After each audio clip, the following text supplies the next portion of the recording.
Personally, I like to challenge myself. We all know that we love procrastinating, and I'm not the exception. I think, and I honestly believe it's the best way. When you put it all together, this is what actual fitness is about.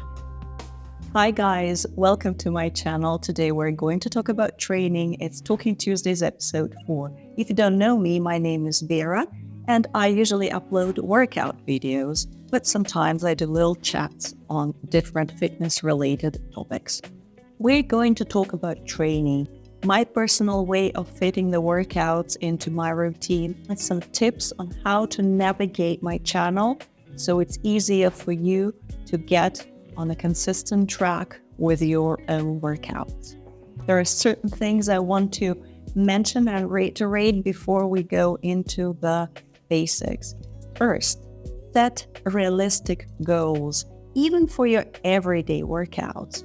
Personally, I like to challenge myself in my every workout. So if I pick a workout, I think of it as a way of learning something new and trying to do it better, because I have at least done it once on filming. So usually what I do is that I try to remember the exercise that I found extremely challenging or I didn't perform too well, and I tell myself that I'm going to try to do it better this time. Secondly, we all know that we love procrastinating, and I'm not the exception.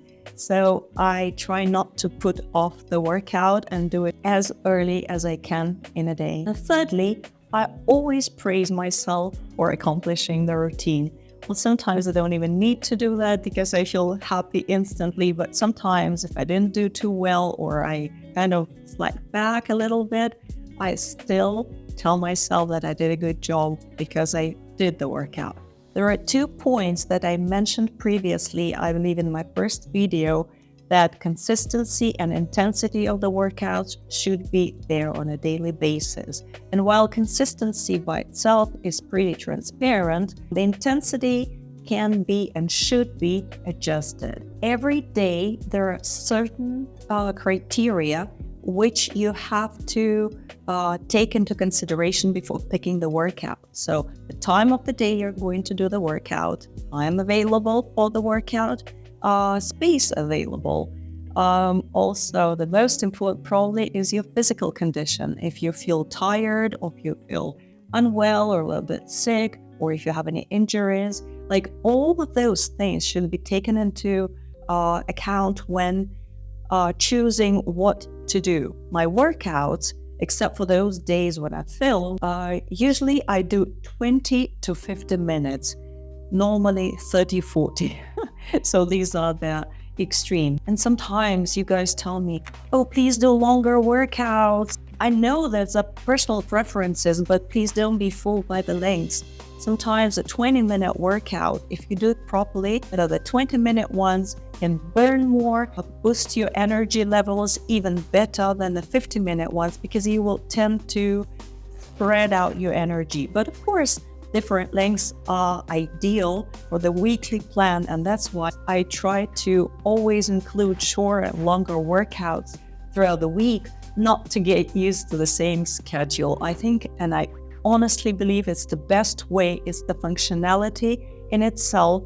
When you do different timers, when you do different lengths, when you do different types of exercises, when you do cardio and strength training, calisthenics, or some flexibility, mobility, coordination, and balance moves, when you put it all together, this is what actual fitness is about. This is what gives our fitness programs real life. I've also noticed, and this is of course like a major disclaimer here, not for everyone, if you have been training every day for a long period of time, the less time you need to warm up if you're not prone to injuries, for example. So it's not like you should be skipping your warm-up every single day, but this is something to take into consideration. If you're so short of time, you need to squeeze in like 10 or 15 minutes or something. It's much better to do that than skip the workout. I try to do my workout as early in the day as possible, and if it means that I train on an empty stomach, it's okay.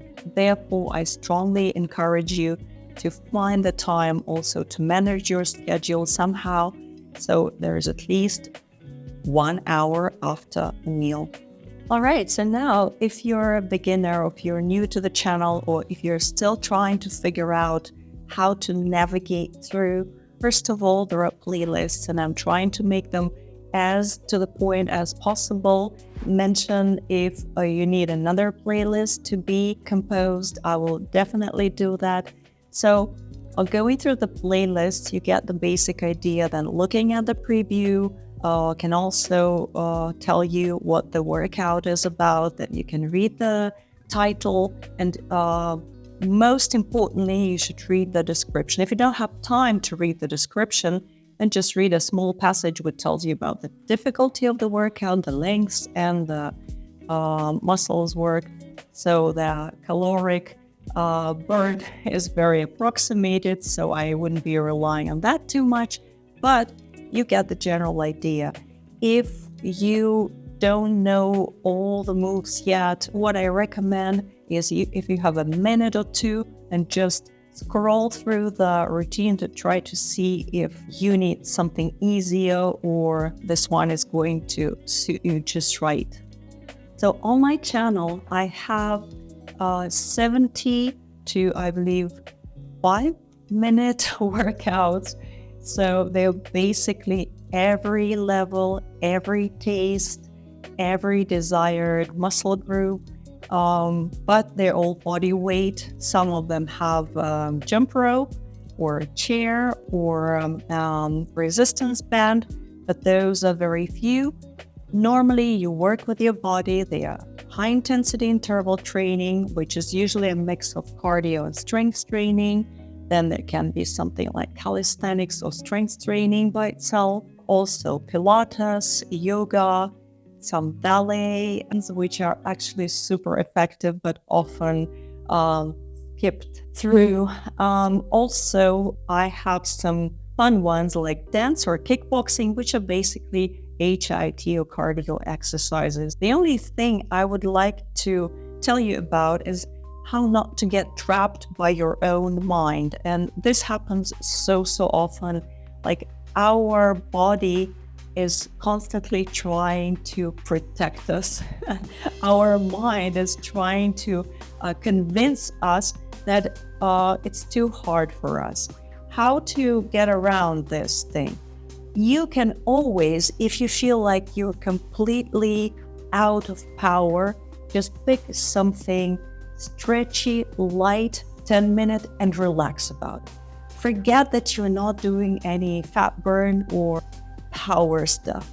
Just do this and see how it goes. If you feel like it really gives you more energy and you're kind of getting into the vibe, then choose another 10-minute one afterwards, or choose a longer one afterwards, or just go and take a shower and smile, because 10-minute stretchy one is also really beneficial to your health.